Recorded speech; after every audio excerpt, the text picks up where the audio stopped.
అందరికీ శుభోదయం అండి. ఈ ఉదయకాల సమయం దేవుడు మన కొరకు సిద్ధపరిచిన వాక్యమును చదువుకుందాం. ఎడతెగక ప్రార్థన చేయుడి.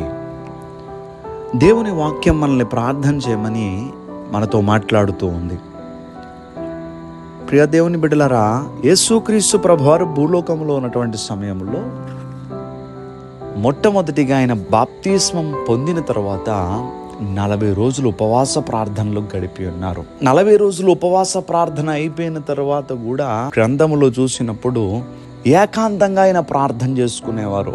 గెత్సెమనేటువంటి తోటలో ఆయన ప్రార్థించినట్టుగా అనేక సార్లు మనం చూస్తూ ఉన్నాం. యేసు ప్రభువారి యొక్క శిష్యులు కూడా అయ్యా మాకు ప్రార్థన నేర్పించండి అని అడిగినప్పుడు యేసు ప్రభువారు ఎలా ప్రార్థన చేయాలో నేర్పించినట్టుగా మనము చూస్తూ ఉన్నాం. ప్రార్థన యొక్క ప్రాముఖ్యత చాలా అధికంగా మనకు కనిపిస్తుంది. ఆది కాండము నుంచి ప్రకటన గ్రంథం వరకు ప్రతి భక్తుడు కూడా మనం ప్రార్థన చేసినట్టుగా చూస్తూ ఉన్నాం. అందుకనే ఎడతెగక ప్రార్థన చేయుడి.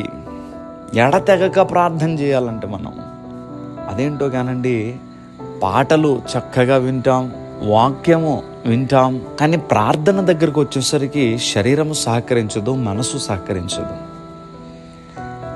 ఏదో తెలియనటువంటి ఆటంకాలు మనకి ప్రార్థనలోకి వెళ్ళినప్పుడు వస్తూ ఉంటాయి. ప్రియ దేవుని బిడ్డలారా, ఎన్ని అడ్డులు వచ్చిన ఆటంకాలు వచ్చినా వాటిని అధిగమించి దేవునితో ఎడతెగక ప్రార్థన చేసేటటువంటి అనుభవంలోనికి మనం రావాలి. ఉదయకాల సమయంలో మరి దేవుని మాటలు వింటున్నటువంటి మీరు ఎడతెగక ప్రార్థన చేయగలుగుతున్నారా? ఎడతెగక ప్రార్థన చేయగలిగినటువంటి శక్తి మీకు కలుగునుగాక. దయచేసి ప్రార్థన చేసుకుందాం. సర్వాధికారి అయిన దేవా, మీకు వందనములు. ఉదయకాల సమయంలో ఎడతెగక ప్రార్థన చేయమని మాతో మాట్లాడి ఉన్నారు. ఇలాంటి అనుభవం మాకు దయచేయండి ప్రభువా. ఈ రోజున బిడ్డలు వారి పనులు ప్రారంభిస్తూ ఉంటుండగా మీరు సహాయం చేసి, విదేశాలలో ఉన్నటువంటి బిడ్డలు కుటుంబాలకి దూరంగా ఉంటూ ఎంతగానో కష్టపడుతూ పనిచేస్తూ ఉన్నటువంటి బిడ్డలు ఉన్నారు. వారికి చక్కటి ఆరోగ్యాలు మీరు దయచేయండి ప్రభువా. వారికి ఉన్నటువంటి ప్రతి అవసరమును తీర్చండి. వారి కుటుంబాలను, వారి బిడ్డలను మీరు జ్ఞాపకం చేసుకోండి. వారికి మంచి ఆరోగ్యాలు మీరు దయచేయండి. అలాగనే చదువుకుంటున్నటువంటి బిడ్డలు వారి చదువుల్లో సహాయం చేయండి. వ్యాపారం చేస్తున్నటువంటి బిడ్డలు వారి వ్యాపారంకు తోడుగా ఉండండి.